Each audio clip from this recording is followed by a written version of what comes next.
Hey everybody, what's up? Jordy here with Michigan Sharpshooters. I am doing a little product review today. Now I've got my Rger 1022, an amazing rifle, my absolute favorite gun in the whole world right here. And I've got a laser on it. This is something I've been playing around with for a couple weeks now. This is the lasermax laser. It replaces the original barrel band on the 1022. So just slide off the original barrel band and I slide this on. And well, it's a laser. Let's see if I can get it right. Look at that. Wing, wing. There we go. That's probably really bad for the camera lens. Can you see it back there? Anyway, I've got a laser on the end of this thing. And I got this specifically with home defense in mind. My wife has vision problems. She's got a bad stigmatism in her eyes. And she can't see sights very well. Putting a laser on the end, she can aim fairly well with that, just by using that laser. So using this laser, my wife can aim a little easier in the house. My kids, if they needed to aim the gun, I mean my oldest is 3, she's a bit young for that, but we're working on it. If you got a young kid who maybe doesn't aim very well, put a laser on it and they can kind of aim that gun a whole lot better now. So that was my thought. That as well as nighttime hunting, shooting coons and possums at night that are trying to get into the chicken coop. I had a couple instances with that. I couldn't shoot them because I couldn't see my sights, so I finally got this laser. Now, the lasermax laser system is not an overly expensive system.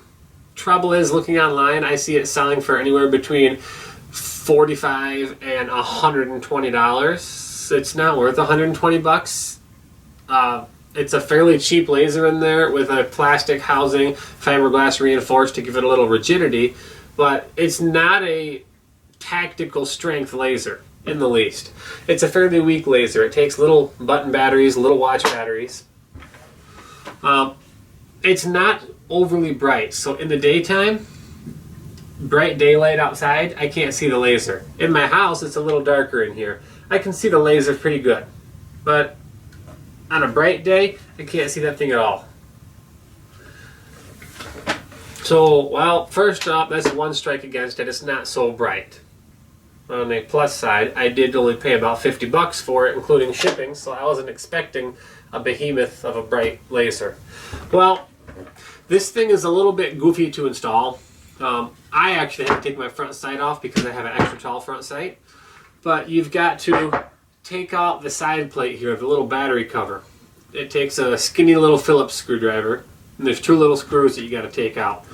Remove that, and then you can slide it over kind of wiggle it over, work it over the front sight and slide it down. Unless you have a taller sight like I do, I had to take my sight off to put this on. So then put the cover back on with the little screws. There's one screw here in the back corner that tightens down the whole thing once it slides in place. It'll be fairly snug to slide it in place, then you tighten it down.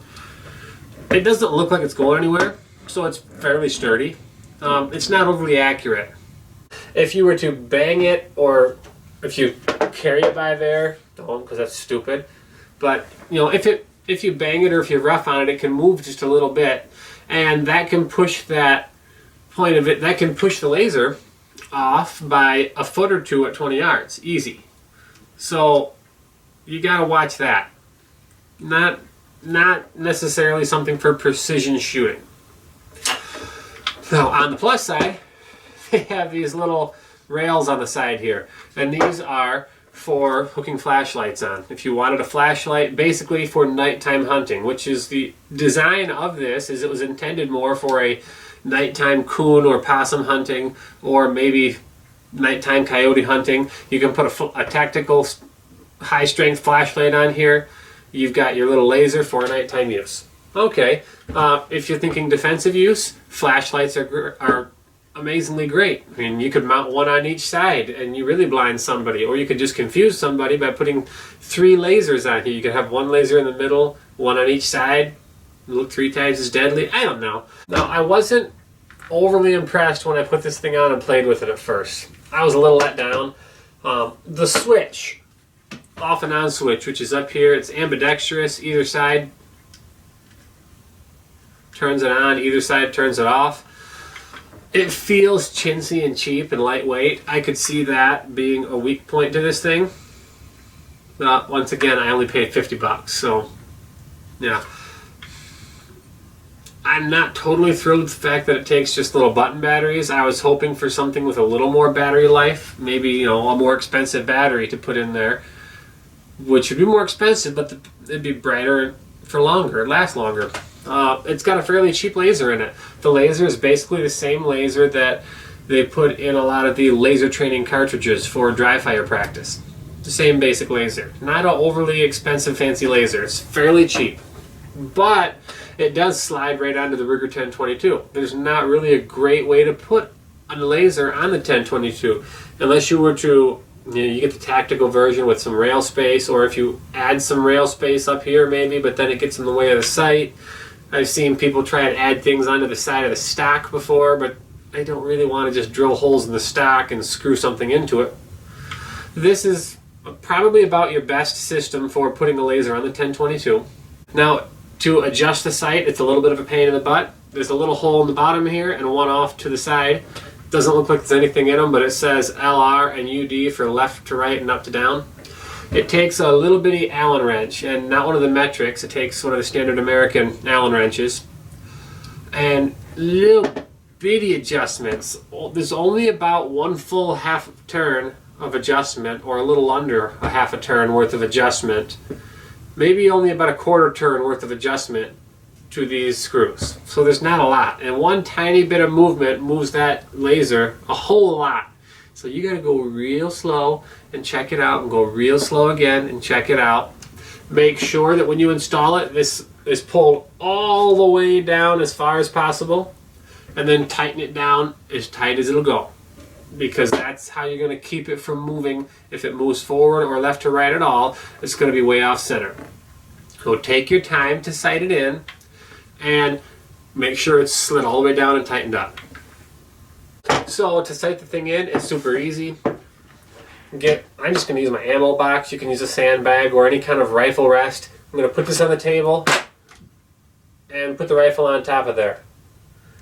Look through the sights and line the sights up with something on the back wall or something on the far end of the house.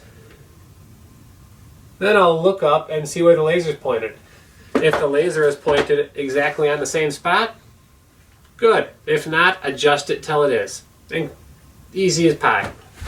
Well, the 1022 laser sight from Tech Sights is definitely not a high-end sight. Don't overpay for it. There's some companies out there trying to rip you off and charge double or triple what it's worth. It's only worth about 50 bucks. But it is very useful and very handy. So I think all in all, I'm going to end up recommending this. And it sure worked on that possum a few nights ago. That was pretty fun. So, yeah, I think I can recommend this one. Alright, well, thanks for watching Michigan Sharpshooters. I hope you guys enjoyed this video. Don't forget to click the like button. Get out there, do some shooting, work on your skills, become more well-regulated. And I'll catch you guys next week. Bye now.